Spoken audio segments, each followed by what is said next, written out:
नमस्कार, prime news देख रहे हैं आप। आपके साथ मैं हूं शिखा सरूद सिंह और बुलेटिन की शुरुआत बड़ी जानकारी से करते हैं, जहां शीतलहर की चपेट में पूरा उत्तर प्रदेश आ चुका है। यूपी, पंजाब, हरियाणा में ठंड का प्रकोप लगातार देखने को मिल रहा है। अगले 2 दिनों तक सर्दी से कोई राहत मिलने के आसार नजर नहीं आ रहे हैं। मौसम विभाग ने इसको लेकर अलर्ट जारी किया है।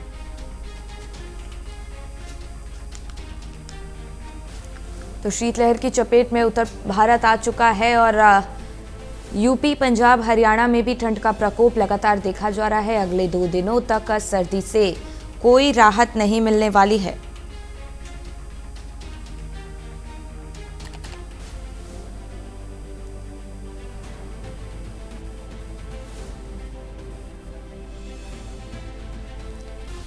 तो ठंड की चपेट में पूरा उत्तर भारत आ चुका है। मौसम विभाग ने इसको लेकर अलर्ट जारी किया है। तो कोहरे के कहर से गाड़ियों की रफ्तार भी थमी हुई, रुकी हुई नजर आ रही है और जिससे जनता का जनजीवन जो है वो अस्त व्यस्त हो चला है।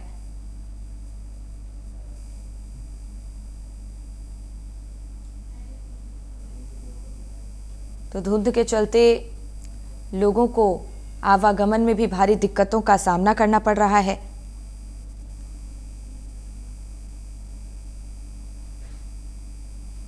तो देखिए, एक तरफ जहां कड़ाके की ठंड पड़ रही है तो वहीं दूसरी तरफ घने कोहरे ने लोगों की मुश्किलें बढ़ा दी हैं। आपको बता दें कि शीतलहर की चपेट में पूरा उत्तर भारत आ चुका है और यूपी, पंजाब, हरियाणा में ठंड का प्रकोप लगातार देखने को मिल रहा है और अगले 2 दिनों तक इस ठंड से कोई राहत मिलने के आसार नहीं है। मौसम विभाग की तरफ से इसको लेकर अलर्ट जारी किया गया है।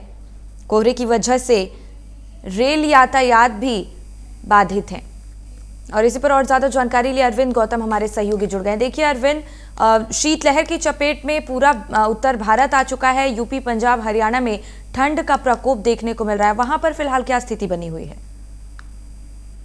जी शिखा, मैं आपको बता दूं, इस समय बांदा जनपद के महाराणा प्रताप चौक के आवास विकास में मैं खड़ा हूं, जहां आज शीतलहर को लेकर के जिलाधिकारी ने जनपद में जो है अलर्ट जारी किया है। हालांकि ये अलर्ट मौसम विभाग ने बीते 2 दिनों पहले ही जारी कर दिया था कि 4 दिनों तक लगातार उत्तर प्रदेश में शीतलहर का प्रकोप देखने को मिल सकता है। हालांकि आज कोहरा जरूर कम रहा और सबसे अच्छी बात ये रही कि आज सुबह बांदा में कुछ बूंदाबांदी हो गई, जिस वजह से कोहरे का असर देखने को नहीं मिल रहा। लेकिन जो ये कल कोहरा था, ये कल का कोहरा में इतनी विजिबिलिटी कम थी कि वाहन जो है साइकिल की रफ्तार से चल रहे थे। हालांकि परिवहन विभाग ने भी नोटिफिकेशन जारी किया है कि अगर कोहरा बहुत ज्यादा है तो रोडवेज की बसें जो है या तो पेट्रोल पंप पे खड़ी हो जाए या ढाबों पर खड़ी हो जाए, उनका संचालन किसी भी दशा में न किया जाए। हालांकि अक्सर देखा गया है कि कोहरे में भीषण हादसे होते हैं, लेकिन अब तक उत्तर प्रदेश में कोई बहुत बड़ा हादसा तो देखने को नहीं मिला। लेकिन उन्नाव और मथुरा के आसपास जो है थोड़े बहुत एक्सीडेंट देखने को मिले हैं। इसका वजह बिल्कुल यही है कि लोग पहले से ही अलर्ट है। जी बिल्कुल अरविंद, देखिए मौसम विभाग की तरफ से क्या कुछ खास एहतियात बरतने की अपील की गई है जनता से? जिला मजिस्ट्रेट दुर्गा शक्ति नागपाल ने कल दोपहर को एनआईसी भवन में जाकर के प्रेस कॉन्फ्रेंस किया और वहां जो है अपने अधीनस्थ अधिकारियों को दिशा निर्देशन दिए। वहीं मीडिया कर्मियों को भी कहा गया कि आप लोग अपने अपने स्तर से भी अपने अखबार चैनलों में इसका प्रकाशन कराएं कि जो अगर कोहरा बहुत ज्यादा पड़ता है, बेवजह अगर बुजुर्ग लोग हैं वो घर से बाहर ना निकले, क्योंकि तापमान जो है 6.75 डिग्री सेल्सियस का कल देर रात का बताया गया है। तो हम कह सकते हैं कि अभी आने वाले 2 दिनों में अभी और जो है कोहरे और शीतलहर का सितम उत्तर प्रदेश के बांदा जनपद वासियों को झेलना पड़ सकता है। और ये शीतलहर सिर्फ बांदा जनपद वासी नहीं, पूरे देश प्रदेश में चल रहा है और इसका असर भी जो देखने को मिल रहा है। तो हम चौराहों में जो हर जगह अलाव देखने को मिले, प्राइम न्यूज में भी ग्राउंड जीरो पर ये तस्वीरें दिखाई थी। ठीक है जी बिल्कुल अरविंद, तो देखिए यातायात पर इस कोहरे का क्या असर देखने को मिल रहा है, चूंकि जो गाड़ियों की रफ्तार है वो भी कोहरे के चलते कहीं ना कहीं धीमी और रुकी हुई नजर आ रही है। बहुत सही सवाल किया आपने। प्राइम न्यूज के दर्शकों को बताना चाहूंगा कि बांदा में यातायात की अगर व्यवस्था की बात की जाए तो यातायात की व्यवस्थाएं तो सुचारू रूप से है। वहीं परिवहन विभाग के अधिकारी भी जो है शाम को उन्होंने फ्लैग मार्च करके जो है ड्राइवरों से बात करके जो है मैं बताया कि अगर कोहरा है तो बहुत धीमी गति से चले। हालांकि इस समय कोहरे को तो कम, लेकिन हिट एंड रन के जो मामले उठ रहे हैं उस पर ड्राइवरों का आक्रोश देखने को मिल रहा है। लेकिन ड्राइवरों ने कहा कि हम सुरक्षित ही चलते हैं और भरसक प्रयास करते हैं कि अगर कोहरा ज्यादा है तो एक साइड किनारे गाड़ी खड़ी करके, वो भी बीच रोड में नहीं, न सुनसान जगह पर, सिर्फ ढाबों और पेट्रोल पंपों पर, ताकि लोगों को ये पता चले कि गाड़ियां यहाँ पर खड़ी है। कभी कभी अनजानों में ऐसे हो जाता है कि बीच रास्ते में किनारे में गाड़ी खड़ी कर दी जाती है और कोहरे में नहीं दिखाई देता, और पीछे वाला वाहन या आगे वाला वाहन आकर के सीधे भिड़ जाता है, तो उससे हादसे होते हैं। तो ये कह सकते हैं कि जिस तरह का ये नोटिफिकेशन परिवहन विभाग के कैबिनेट मंत्री दया शंकर सिंह ने जारी किया बीते 3 दिनों पहले, तो उसका असर बांदा में भी देखने को मिल रहा है। ठीक है, बिल्कुल अरविंद, तो देखिए जो बेघर हैं या जो सड़क किनारे रहने को मजबूर हैं, जो गरीब हैं, उनके लिए क्या कुछ खास व्यवस्थाएं इस कड़ाके की ठंड के मद्देनजर की गई हैं? गरीब तबके की अगर बात करें तो कल जो है जिलाधिकारी दुर्गा शक्ति नागपाल और उत्तर प्रदेश सरकार के राज्य मंत्री रामकेश निषाद ने बांदा जनपद की 3 तहसीलों का भ्रमण किया है और वहां कैंप लगा करके गरीब वर्ग के तबके के लोगों को जो है कंबल वितरण किया है, स्वेटर वितरण किया है। यहाँ तक कि नगर पालिका के जो चेयरमैन है मालती रामकिशन बासु, उन्होंने भी देर रात शहर के 4 प्रमुख चौराहों पर जो है गरीब वर्ग के लोगों को कंबल और कपड़े की मुहैया कराई है। जिला प्रशासन ने पहले ही अल्टीमेटम जारी कर दिया है कि खुले आसमान पर कोई भी व्यक्ति न रहने पाए, अगर दिखाई देता है तो संबंधित अधिकारियों पर गाज गिरना बिल्कुल तय है। प्राइम न्यूज ने जिस तरह ग्राउंड जीरो पर जाकर के एडीएम के साथ में जब देखा तो वहां एडीएम जो है कंबल वितरण करते हुए दिखाई दिए। मैं खुद बीते 3 दिनों से लगातार आधी रात तक जो है अधिकारियों के साथ में रहता हूँ और वहां की जानकारी लेता हूँ और वो जानकारी अपने प्राइम न्यूज के दर्शकों को साझा करता हूँ। तो बांदा में भी जो है शीतलहर का प्रकोप तो अभी देखने को मिल रहा है, लेकिन धीरे धीरे जैसे जैसे मौसम बदलेगा तो ये असर जो है कुछ कम देखने को मिलेगा। बिल्कुल अरविंद, तो अगले 2 दिनों तक सर्दी से कोई राहत नहीं मिलने वाली है। इसके अलावा मौसम विभाग ने और क्या कुछ खास अलर्ट जारी किए हैं? मौसम विभाग ने कहा है कि बीते 3 से 4 दिनों तक अभी भी लोग जो है अलर्ट मोड पर रहे, बेवजह घर से बाहर ना निकले। अगर निकलना भी है तो घर से पूरे जो है गर्म कपड़े पहने, गर्म पानी का सेवन करें। जहां भी ठंड लगे तत्काल वहां पर जो अलाउ पर अपने आप को गर्म करें। ठीक उसी तरह डॉक्टरों का भी यही कहना है कि जो सिटीजन उम्र के लोग हैं, यानी कि 65 साल से अधिक के वृद्ध लोग हैं, वो भी घर से बाहर ना निकले। अगर निकलते हैं मॉर्निंग वॉक पे तो वो सूर्य निकलने के बाद निकले, वरना जो है ये कोल्ड अटैक जो है हार्ट अटैक में तब्दील हो जाएगा और लोगों को ये देखने को भी मिल सकता है। तो डॉक्टरों की जो ये सलाह है ये बहुत अच्छी सलाह बताई जा रही है इसका। बिल्कुल अरविंद, तो देखिए चूंकि कोहरे की स्थिति ऐसी पैदा हो गई है कि तस्वीरें साफ नजर नहीं आती सड़क पर, और ये कहीं ना कहीं बहुत बड़ी वजह बन जाती है कि सड़क हादसे के जो ग्राफ में तेजी दर्ज की जाती है। इसको लेकर क्या कुछ पुलिस प्रशासन की तरफ से खास व्यवस्थाएं की गई हैं?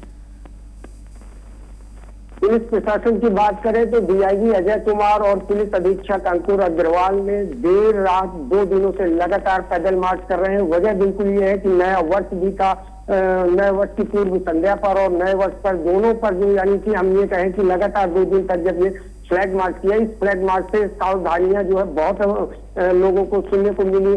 कोई दुर्घटनाएं नहीं हुई, जैसे कि अक्सर देखा जाता है कि नए वर्ष में लोग जो है होर्डिंग करते हैं, डीजे बजाते हैं, शराब पी करके वाहन चलाते हैं। तो इसके लिए पहले ही पुलिस विभाग अलर्ट मोड पर आ गई थी। हालांकि पुलिस अधीक्षक अंकुर अग्रवाल ने अपने अधीनस्थ सभी थाना अध्यक्षों को, सभी सीओज को दिशा निर्देशन दिए हैं कि ग्रामीण इलाकों पर भी जो है ये अलाव की व्यवस्था कराई जाए। बस स्टाफ हो या ग्राम सचिवालय हो, तो ये जिम्मेदारी प्रधानों पर भी दी गई है। जिला मजिस्ट्रेट और पुलिस प्रशासन ये दोनों लोग मिलकर के कदम दर कदम जो है अपना काम कर रहे हैं, जिसकी वजह से यहाँ पर अभी इस तरह की ऐसी कोई स्थिति देखने को तो नहीं मिली। लेकिन गरीब तबके के लोग जरूर है जो वो छूटते हुए दिखाई दिए। मजदूर तबका का भी लोग है, उन्हें काम पर भी जाना है, उसी से उनकी रोजी रोटी चलती है, तो मजबूरी है घर से निकलना है। लेकिन वो भी जो है कहीं ना कहीं गर्म कपड़े का जो है इस्तेमाल करके ही निकल रहे हैं।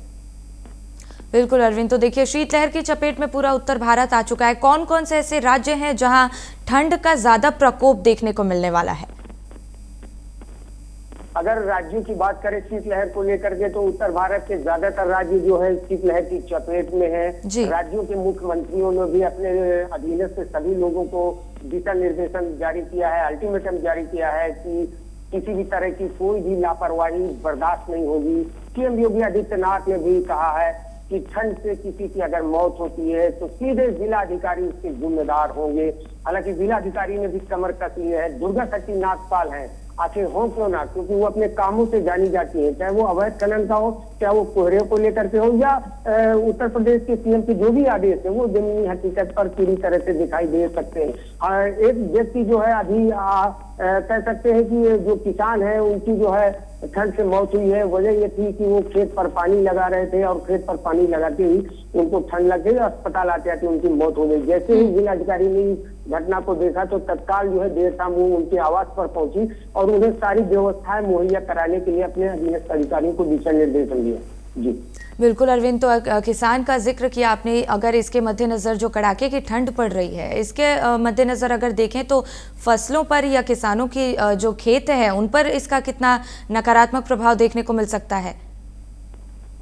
जी, अगर नकारात्मक प्रभाव की बात करें तो अभी एक तरह से शीतलहर या पाला ही कहेंगे, पाला अगर पड़ता है तो उससे मसूर और चने की खेत जो है प्रभावित होती है, जिससे किसानों को भी काफी चोट और झटका लगता है। किसान खुद जो है खेत पर दिन रात जो है मेहनत करता है, तब कहीं जाकर के वो अनाज हमारे देश के आम आदमियों के लिए उपलब्ध करा पाता है। तो उसके लिए योगी सरकार ने कई ऐसी योजनाएं निकाली है, चाहे वो किसान सम्मान निधि हो, चाहे किसान बीमा योजना हो या कोई अन्य हो। हालांकि जिस तरह ये चल रहा है ये बेहद ही योगी सरकार के अधिकारी उन पर जो है बिल्कुल कदम दर कदम ताल मिलाते हुए चले जा रहे हैं।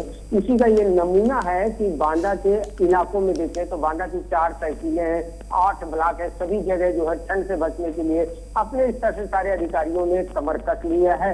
ग्राउंड जीरो पर भी कई बार गए तो वहां भी ये देखने को मिला कि नहीं, जो व्यवस्था जिला प्रशासन ने दावे किए हैं वो दावे जमीनी हकीकत पर दिखाई दे रहे हैं। यही वजह है कि अभी तक ज्यादातर लोगों को कोई ज्यादा नुकसान नहीं हुआ। हाँ, ये जरूर नोटिफिकेशन आया है परिवहन विभाग से कि ट्रक ड्राइवरों के लिए, खासतौर पर भारी वाहनों के लिए, कि भारी वाहन जो है अगर कोहरा पड़ता है तो वो बहुत धीमी गति से चले या फिर वो होटल और ढाबों में उसको रोकें ताकि जब कोहरा साफ हो तब फिर वो आगे चले।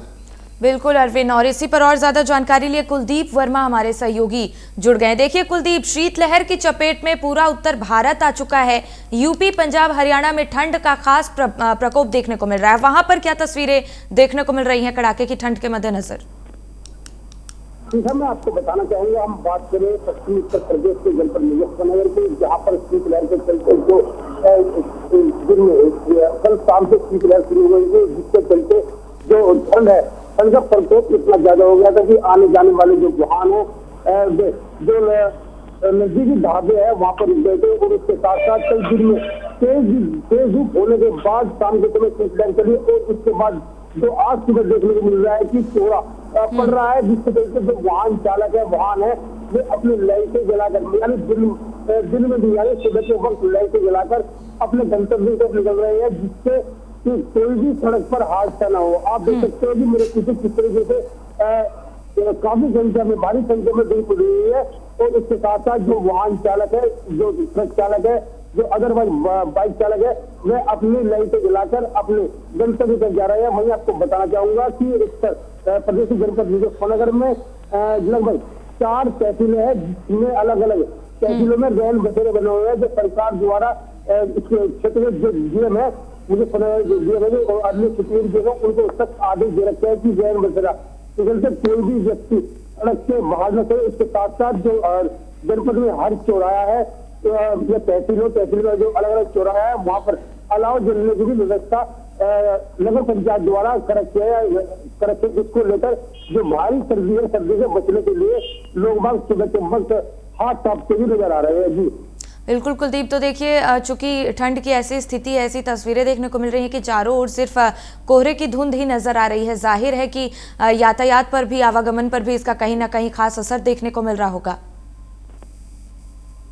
ठीक है, मैं आपको बताना चाहूंगा, जो घना गहरे कोहरे के चलते जो वाहन चालक है सुबह के समय अपनी लाइटें जलाकर अपने गंतव्य तरफ जा रहे हैं। उसके साथ साथ चैन बाइक लगाकर भी जा रहे हैं कि अगर कोई हादसा होता है तो उसका आखिरकार जिम्मेदार कौन होगा। वही उससे आपको बताना चाहूंगा, जो जनपद में जो भी कितने थाने हैं, थाने के जो अलग अलग चौकियां बनी हुई है, वहां पर भी पुलिसकर्मी कोहरे के चलते बाहर खड़े कर रखे हैं, जिससे जो तेजी से वाहन जा रहे हैं उनको रोककर वो अपने वाहनों की जो गति है वो धीमी करके चलाए, जिससे कोई भी हादसा ना हो। जी बिल्कुल अरविंद, आपके पास लौटेंगे। देखिए, सड़क हादसों में गिरावट दर्ज की जाए और सड़क हादसों को कहीं ना कहीं टाला जा सके, इसको लेकर गाड़ी पे जो इंडिकेटर्स के जो स्टिकर्स होते हैं ये भी प्रशासन की तरफ से चिपकाए जा रहे हैं रोक रोक कर। जी शिखा, सही कहा आपने। जो है जिला प्रशासन और पुलिस प्रशासन की संयुक्त अभियान के जरिए जो है देर शाम जो है ये कह लीजिए कि प्रतिदिन जो है जब से कड़ाके की ठंड पड़ी है तब से लगातार जो है वो वाहन ड्राइवरों को जागरूक कर रहे हैं। उनके वाहनों पर देखते हैं रिफ्लेक्टर लगा है कि नहीं लगा, फॉग रिफ्लेक्टर लगा है कि नहीं लगा, और अगर नहीं है तो उन पर वो प्रशासन खुद जो है लाइटों पर लगवा रहा है और ये सख्त आदेश दे रहा है कि शराब पी करके बिल्कुल भी वाहन को ना चलाएं। इस समय पूरा उत्तर भारत शीतलहर में है और शीतलहर के साथ साथ कोहरे का दर्द भी हमको झेलना पड़ रहा है। कोहरे की वजह से विजिबिलिटी इतनी कम हो जाती है कि वाहन चलाना बेहद परेशानी होती है, लेकिन मजबूरी भी है कि हमें अपने गंतव्य स्थान तक जाना है। तो ये नोटिफिकेशन जारी करने के साथ साथ में परिवहन विभाग के जो आरटीओ हैं, एआरटीओ हैं, अनिल सिंह और शंकर सिंह, ये भी जो है अपने अधीनस्थ लोगों को कह करके जागरूक कर रहे हैं। स्कूलों में, ढाबों में, स्टेट हाईवे में सब जगह वो जो है चौपाल लगा करके लोगों को जानकारी दे रहे हैं कि शीतलहर है, घना कोहरा है, तो इसको लेकर के हमें बेहद ही सावधानी बरतनी है। हमारी लापरवाही से दूसरे लोगों का भारी नुकसान ना हो, इसके लिए सबसे बड़ी बात यह है कि नियम का अगर फॉलो करेंगे तो नियम का फॉलो करते ही जो है काफी कुछ घटनाएं जो है नहीं हो पाती है। बिल्कुल। तो कुलदीप, देखिए, जो गरीब हैं, जो बेघर हैं, बेसहारा हैं, उनके लिए अलग अलग जिलों में रैन बसेरे और अलग अलग जगहों पर अलाव जलाने की भी सरकार और पुलिस प्रशासन द्वारा व्यवस्था की जा रही है। वहां मुजफ्फरनगर की अगर बात की जाए तो वहां पर क्या कुछ खास व्यवस्थाएं जो गरीब और बेघर हैं उनके लिए की गई है पुलिस प्रशासन और सरकार की तरफ से? मैं आपको बताना चाहूंगा, मुजफ्फरनगर जिलाधिकारी अरविंद मलप्पा भंगारी के निर्देश पर जनपद के चारों तहसील है वहां पर तहसीलों के जो एसडीएम है उनको अलग से निर्देश दिए गए हैं कि जो गरीब बेसहारा है, पहले अगर कोई गरीब है तो उनके घर पर जाए, उनको कंबल रजाइयां वितरित करें। इसके साथ साथ जो अलग अलग कई संस्थाएं हैं, तो संस्थाएं भी गरीबों के घर जा रही है और उनको कंबल वितरित कर रही है। वहीं उसके साथ साथ जो नगर पंचायतें बनी हुई है, नगर पंचायतों में भी बयान बसेरे की पूरी व्यवस्था कर रखी है, जिसके चलते जो नगर पंचायत सीईओ है उनको भी तकलीफ दे रखी है कि कोई भी व्यक्ति गरीब बेसहारा सड़क पर न मिले, जिसके चलते प्रशासन द्वारा उस क्षेत्र के अधिकारी के खिलाफ कार्रवाई की जाएगी। वही जिसके चलते जो प्रशासन है, तहसील प्रशासन है, लगातार देर रात्रि को भी सड़क पर देखने को मिल रहा है, जिसके चलते जो कोई व्यक्ति सड़क पर सो रहा है उसको पहले तो रैन बसेरे में ले आने की व्यवस्था करें, उसके साथ साथ उसके खाने पीने की व्यवस्था भी रैन बसेरों में कर रखे, जिसके चलते और उसके साथ साथ मैं आपको बताना चाहूंगा सुबह और शाम के वक्त अगर पंचायतों द्वारा अलग अलग सार्वजनिक चौराया हो या मेल चौराया हो वहां पर अलाव की भी व्यवस्था कर रखी है, जिसके चलते कोई भी आने जाने वाली राहगीर है, ये कोई बाइक पर आ रहा है वह उतर कर हाथ साफता भी नजर आ रहा है। वही मैं आपको बताना चाहूंगा कि लगातार मुजफ्फरनगर डीएम है उनके निर्देश पर सभी तहसीलों के जो एसडीएम है या तहसीलदार है या नगर पंचायत सीईओ है या उस क्षेत्र का चेयरमैन है, उनके सब निर्देश दे रखे हैं। जी बिल्कुल कुलदीप, तो देखिए अगले 2 दिनों तक सर्दी से कोई राहत नहीं मिलेगी। इसके अलावा मौसम विभाग ने वहां के लिए क्या कुछ खास अलर्ट जारी किए हैं? ठीक है, मैं आपको बताना चाहूंगा, मुजफ्फरनगर डीएम अरविंद मलप्पा भंगारी के निर्देश से बढ़ती ठंड को देखते हुए जो स्कूली बच्चे हैं उनकी छुट्टियां बढ़ाकर 6 जनवरी तक कर दी गई है। इसके साथ साथ अभी ठंड को 4 से 5 दिन हुए हैं, उसके साथ साथ भारी ठंड को देखते हुए बच्चे भी कक्षा 1 से 12 तक की छुट्टियां कर दी गई। इसके साथ साथ अब जो नया दिशा निर्देश आया है, कक्षा 1 से लेकर कक्षा 8 तक के बच्चों की छुट्टियां 6 जनवरी तक कर दी है। उसके साथ साथ जो कक्षा 9 से 12 तक के ऊपर के बच्चे हैं उनके जो समय है 10:30 से 3 बजे तक का स्कूल टाइम कर दिया गया है, जिसके चलते जो बच्चे हैं बच्चों को काफी राहत मिल रही है। जी बिल्कुल अरविंद, आपके पास लौटेंगे। देखिए, चूंकि कड़ाके की ठंड पड़ रही है और ऐसी तस्वीरें सामने आ रही है, इस बीच बच्चों के स्कूलों को लेकर भी सरकार की तरफ से कोई फैसला लिया गया है क्या वहां पर? जी शिखा, मैं आपको बता दूं, अगर स्कूलों की बात करते हैं तो जो प्राइवेट स्कूल है तो वो तो अभी संचालित है, उनके समय में जरूर परिवर्तन किया गया है। जिलाधिकारी ने, जिला बेसिक शिक्षा अधिकारी और बेसिक अधिकारी को जो है पत्र लिखकर अवगत कराया है कि शीतलहर की वजह से स्कूलों का टाइम चेंज किया जाए। प्राइवेट स्कूलों में इन दिनों जो है बच्चों के एग्जाम चल रहे हैं, तो हालांकि एग्जाम को तो नहीं टाले जा सकते, लेकिन उनके समय में परिवर्तन जरूर कर दिया गया है कि जो विद्यालय 7:30 बजे का हुआ करता था, अब वो विद्यालय 8:30 बजे का होगा। हालांकि जो बड़े बड़े बच्चे हैं उनका जो समय है वो लगभग अभी वही रखा गया है। कल ही मेरी बात जो है दुर्गा शक्ति नागपाल से हुई, तो जो सरकारी विद्यालय है उनका तो विंटर वेकेशन घोषित कर दिया गया है। 31 दिसंबर से उनको 15 जनवरी तक तो उनका विंटर वेकेशन घोषित है। जितने भी प्राथमिक विद्यालय, उच्च प्राथमिक विद्यालय हैं, तो वो तो बच्चे अपने घर में रह रहे हैं। लेकिन जो प्राइवेट के बच्चे हैं, जो अधिकारी वर्ग के बच्चे हैं, आम लोगों के, मध्य वर्गीय लोगों के बच्चे हैं, उनके जो विद्यालय हैं वो जरूर वो जा रहे हैं। उसके लिए जिला विद्यालय निरीक्षक ने कहा है कि तत्काल प्रभाव से इस नियम को लागू किया जाए और वो विद्यालय में जाना हो बच्चों का बेहद जरूरी है, क्योंकि उनके एग्जाम चल रहे हैं। शीतलहर और ये अपनी जगह पर है, लेकिन फिर भी वो सारी कॉशन प्रिकॉशन जो है लेते हुए सारा चीजों का संचालन लगातार जारी है। ठीक है, बिल्कुल कुलदीप, देखिए एक तरफ कड़ाके की ठंड पड़ रही है तो दूसरी ओर घने कोहरे देखने को मिल रहे हैं, जिसको लेकर जो यातायात है वो बहुत ज़्यादा प्रभावित होता नज़र आ रहा है। चाहे वो रेल की बात की जाए या विमानों की बात की जाए, सारे जो ये हैं वो रद्द होते नज़र आ रहे हैं। इस बीच वहाँ पर क्या स्थिति बनी हुई है यातायात को लेकर? मैं आपको बताना चाहूंगा कि आपको यानी एक तरह से पाला भी कहा जाता है। अगर पाला नहीं पड़ेगा तो जो आगे में जो आने वाले गेहूं की फसल है वो नहीं होगी। इसके साथ साथ जो कोहरा पड़ रहा है ये बहुत ही घातक है, जिससे जो वाहनों की जो रफ्तार है वह थम जाती है, जिसके चलते जिले में कई बार घने कोहरे के चलते सड़क हादसे भी हो चुके हैं, जिसमें कई लोगों की भी मौत हो चुकी है। वहीं आपको बता दें कि घने कोहरे के चलते जो पुलिस प्रशासन है वह बिल्कुल अलर्ट मोड पर है और जो तेजी से वाहन चालक है उनको भी रोककर समझाया जा रहा है कि वह घने कोहरे के चलते अपने वाहनों को धीमा चलाए, जिससे सड़क हादसे से बचे। इसके साथ साथ सड़क सुरक्षा सप्ताह भी चल रहा था, उसमें भी अलग अलग जो वाहन है वाहनों पर लगातार रिस्ट्रिक्शन लगाए जा रहे थे और उसके साथ साथ जो लाइट है कोहरे के चलते लाइट भी जलाने की बात भी कही गई थी। और इसके चलते आप देख सकते हो कि अभी भी कोहरा बढ़ता नजर आ रहा है और इसके साथ साथ जैसे टाइम बढ़ता जा रहा है ऐसे ऐसे कोहरा बढ़ रहा है और जो वाहन चालक है वे अपने वाहनों की लाइट बढ़ाकर सड़कों पर निकल रहे हैं।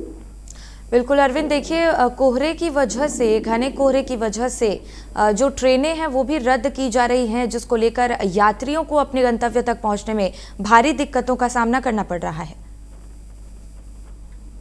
बिल्कुल शिखा, ये जो ट्रेनें हैं, कोहरों की वजह से ये ट्रेनें काफी प्रभावित हो जाती हैं। बांदा के भी लगभग 2 दर्जन ऐसे सुपरफास्ट ट्रेनें हैं जिनका संचालन होता है प्रयागराज से दिल्ली तक, वाया झांसी और बांदा होती हुई है। तो संपर्क क्रांति की अगर बात करें तो संपर्क क्रांति 18 घंटे लेट चल रही है, तो वही बुंदेलखंड एक्सप्रेस जो है 20 घंटे लेट चल रही है। इसको लेकर के ट्रेनों को रद्द करना बेहद जरूरी होता है, क्योंकि यात्रियों को सबसे ज्यादा परेशानी पड़ती है सिर्फ कोहरे के दिनों में कि वो समय से अपने गंतव्य स्थानों पर नहीं जा पाते हैं। मैंने देर रात स्टेशन में भी देखा, बांदा स्टेशन में लगभग जो है सैकड़ों की तादाद में लोगों की भीड़ थी और पता चला कि उनकी ट्रेन 20 घंटे लेट है। अब वो ये सोच रहे हैं कि आखिर ये 20 घंटे हम गुजारेंगे कैसे। तो जिला प्रशासन की अनुकूलित जो है गृह बनाए गए हैं, जो कि A क्लास और B क्लास के यात्री हैं, तो वही जो मध्यम वर्गीय यात्री है उनके लिए शेल्टर हाउस बनाया गया, अलाव की जगह बनाई गई। स्टेशन में ऑलरेडी 4 जगह अलाव लगाए गए ताकि किसी को ज्यादा परेशानी ना हो। एक अलाव में ज्यादा 20 से 25-50 लोग यूज कर सकते हैं। जब ये सैकड़ों की तादाद में होते हैं तो उस जगह पे हमको जो अलाव की संख्या भी बढ़ानी पड़ेगी। तो इसको लेकर के जिला प्रशासन ने पूरी तरह से 4-4 व्यवस्थाएं की है। कोहरे को लेकर के ट्रेनें जरूर लेट है और यात्रियों को ठंड से बचने के लिए प्राइम न्यूज खुद कहेगा कि वो गर्म कपड़े का इस्तेमाल करे। सीखा। बिल्कुल अरविंद, बहुत बहुत धन्यवाद आपका महत्वपूर्ण जानकारी हम तक पहुंचाने के लिए। कुलदीप, आपका भी बहुत बहुत धन्यवाद महत्वपूर्ण जानकारी हम तक पहुंचाने के लिए। तो अगले 2 दिनों तक सर्दी से कोई राहत नहीं मिलने वाली है। मौसम विभाग ने इसको लेकर अलर्ट जारी किया है।